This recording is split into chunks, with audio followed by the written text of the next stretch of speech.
Hi hello finally మా యోధ బంగారం బర్త్డే మినీ వ్లాగ్ అయితే మీతో షేర్ చేసుకుంటున్నాను.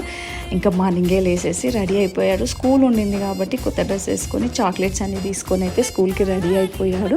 ఇంకా బ్రేక్ఫాస్ట్ అయితే స్పెషల్ చేశాను, లంచ్కి కూడా స్పెషల్. ఇంకా షార్ట్ వీడియోలో అన్నీ చూపించలేను కాబట్టి వాడికి ఇష్టమైన ఫుడ్ చేశాను. ఆ తర్వాత ఈవినింగ్ కేక్ తీసుకొచ్చారు రవి. యాక్చువల్గా ఎప్పుడైతే బయటికి వెళ్ళేది, ఈసారి బయటికి వెళ్ళలేదు, టైం కూడా సెట్ అవ్వలేదు అసలు. ఇంకా కేక్ తీసుకొచ్చి ఇంట్లోనే అందరం కలిసి బర్త్డే సెలబ్రేషన్స్ అయితే చాలా హ్యాపీగా, చాలా బాగా అనిపించింది. హ్యాపీగా అయితే బర్త్డే సెలబ్రేషన్స్ చేసుకున్నాం. యోధ ఫుల్ హ్యాపీ అనమాట. ఇంకొన్ని చిన్న చిన్న గిఫ్ట్స్ అలాంటివి కూడా ఇచ్చాం కాబట్టి చాలా హ్యాపీగా ఫీల్ అయ్యాడు. సో ఇంక ఈవినింగ్ అయితే బర్త్డే ఇలా అయ్యింది. అండ్ ఆ తర్వాత నెక్స్ట్ డే అనమాట ఇది. యోధకి బర్త్డే అప్పుడు నేను కేక్ చేస్తానని ప్రామిస్ చేశాను, బట్ నాకు వీలు అవ్వలేదు, చేయలేదు. తర్వాత కేక్ చేశాను అనమాట ఇంట్లోనే, హోమ్ మేడ్ కేక్. ఆ తర్వాత మళ్ళీ కూడా కేక్ కట్ చేశాడు. చాలా హ్యాపీగా, చాలా టేస్టీగా వచ్చింది కేక్ కూడా.